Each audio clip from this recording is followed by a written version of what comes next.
YouTube Studio should be a place you quickly familiarize with, even as a beginner. It's the core of your channel and your command center. You don't have to spend a lot of time to learn it because its layout it's very intuitive. I actually really like it, and today would love to show you a step-by-step process of uploading a video in your YouTube Studio. Let's begin.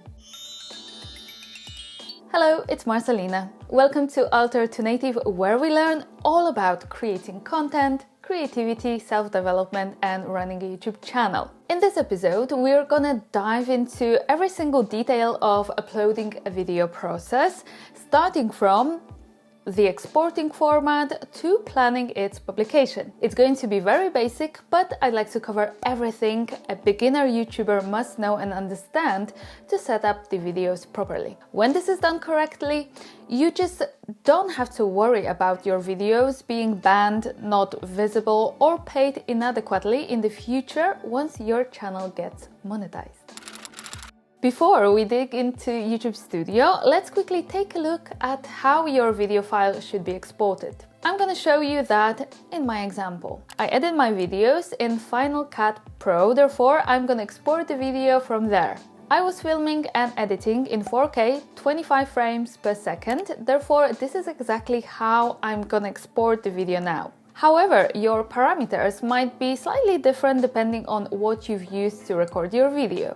Let's assume you did it on your phone in 1080p, so you should then export your file in the same resolution or smaller. Otherwise, the quality of uploaded video will not be as good. Always remember to record in the highest quality possible. One more thing to remember is to include both audio and video when exporting your file. In Final Cut Pro, you will find all these options in settings. Your exported file should be in MOV or MP4 format. Both are fine with YouTube. When your file is ready, go to YouTube Studio. Once you're in your YouTube Studio, click on the Upload button placed in the top right corner and then choose Upload Videos, or use the shortcut by clicking on the arrow icon. Click Select Files and find your exported video. I'm going to choose my lately edited video about running a YouTube channel in recession. If you are interested in this topic, I highly recommend you watch it, so I leave the link to it over here and in the description below. First thing you need to change is the title. There are 100 characters available to you, and in general, your title should include a hook and some keywords. I talked about this in detail in one of my previous episodes about writing YouTube titles, to which I leave the link above and in the description below. However, there's one more tip regarding this topic I'd like to share later in this video. There's a new feature on YouTube called Suggested Titles, but to see it, we need to go through the whole process of uploading the video first. Let's move on to the description. This is where you should really focus on your keywords, and as even YouTube points out, put them at the beginning of your description. To find the best keywords, TubeBuddy plugin might come in handy. I talked about how to install it in my YouTube titles video.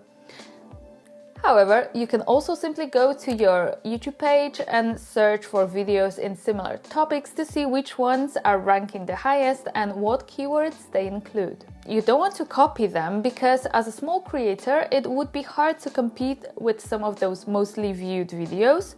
Just think about some kind of variation of them for your title or description. I'm gonna talk a lot more about SEO and keyword research in the next episode, so please stay tuned for that, and to make sure you won't miss it, please hit that subscribe button right now. I'm sure you're not gonna regret it. So apart from a lot of keywords, what else to add to your description? Write a short summary of what your video is about, who is it for, and what the viewer can expect from it. I know there aren't that many people who read descriptions, but it's like with Instagram captions. You don't write them for all, you write them for that small percentage that actually reads them. Add 1 to 3 relevant hashtags to your description. These will also help with ranking, as they should be a part of your SEO strategy. The most important thing is that they are relevant to your video's topic. Add timestamps, which will help your viewers to navigate through your video. Some people don't read descriptions, but they look at timestamps to determine whether this video is for them or not. Therefore, I'd like to divide my videos into chapters which have titles I then use in timestamps. Some creators complain it prompts the viewers to skip some parts of the video, which decreases overall watch time, which is obviously not good for you. But I think it's better to have people watch at least one bit of your video than none. So let me quickly show you what's the correct format for timestamps. If you add them like this to your description, YouTube will automatically divide your video. First two zeros are for minutes and the other two are for seconds. And finally, it's time to add some self-promotion to your description. Share links to your other episodes, your website, your shop, or other social media platforms you're on. Encourage people to click for more by writing a call to action. For example, find out more, say hello, watch also, etc. Some creators add affiliate links if they participate in any programs, and so they list the gear they use or the outfits they wear in the videos.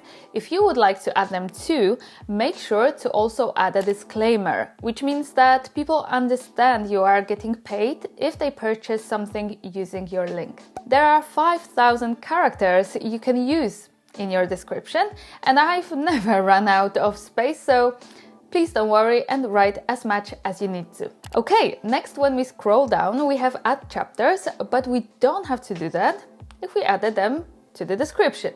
Then it's thumbnail. I highly recommend creating a dedicated thumbnail for each of your videos, and how to do that I already explained in detail in one of my previous videos, to which I'll leave the link over here and in the description below. Next, we have playlists, and I also recommend creating them if you have more than, let's say, 3 videos, because they're gonna help viewers to binge on your content, which is exactly what you aim for. Moreover, as your content base expands, it's better to categorize it to simplify finding the right videos by your audience. So far, I've created only 2 playlists. Beginner YouTuber, where I added all of my long-form videos as they refer to one main topic, and Shorts playlist, where I added all of my YouTube shorts.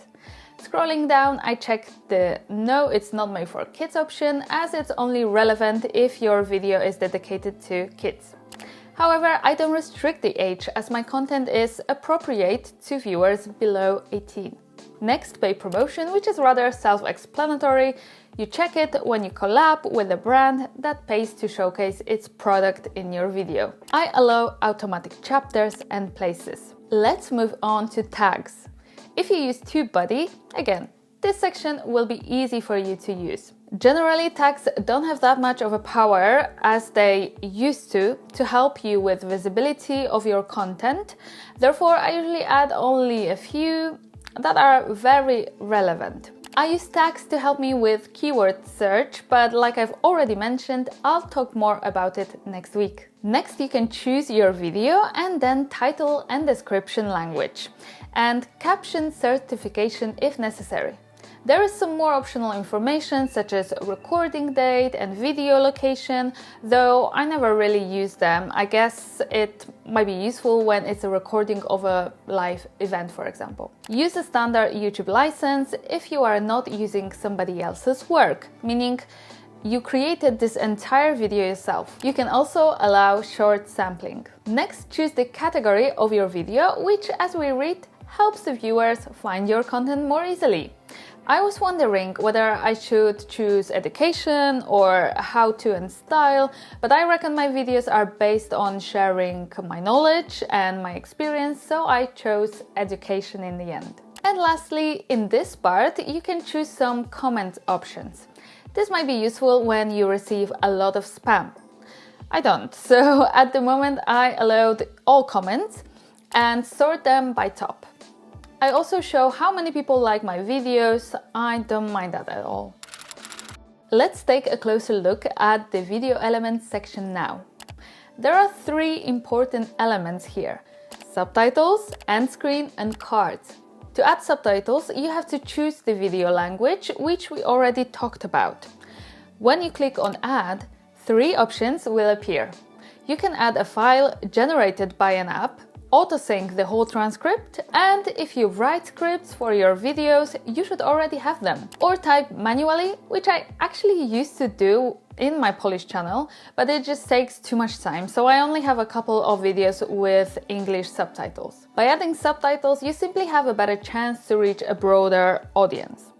You can save a draft and come back to it later, save it all when it's done, or simply exit. End screen is a place where you can promote some of your other content. Click Add and then Element in the top left corner. Here are some options you might want to consider: a video, a playlist, subscribe button, a channel, or a link, though this last option is only available to creators that are already monetized. To add the end screen, your video needs to be at least 25 seconds long. Below you can see Add Cards, which is a great way to encourage your audience to binge on your content, especially when you are talking about a subject related to what you've already covered in another video, just like I'm doing it now.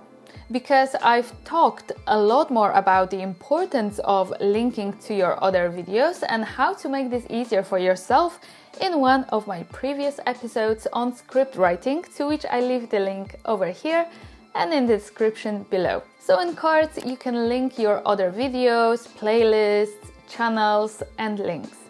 You can also see a timeline at the bottom where you can specify where exactly the card should appear. How to make this easier for yourself? Well, when editing of my video is finished, I always watch the whole thing for the last time to make sure there aren't any mistakes. And when I hear I'm talking about another video, I just type in my notes the time and which video is it. As you can see, there are also timestamps ready to copy to my description. So to add a link, click on the plus icon and search through your videos. You can also search for somebody else's video, playlist or channel if you want to. Once the card is added, you are also able to drag it across the video to make sure it's in the right place. Once everything is added, click Next. Here you need to have copyright checked and you are ready to go. I've never had any copyright issues, but it might happen if you are using somebody else's material, so please avoid that whenever possible. Next, click Next to go to the visibility section. Here you can schedule your video and decide whether you want it to be public, unlisted or private. In most cases, you'd like to schedule your video choosing the right day and time. I aim for the same schedule every time, so Tuesdays at 8 p.m. at my time zone.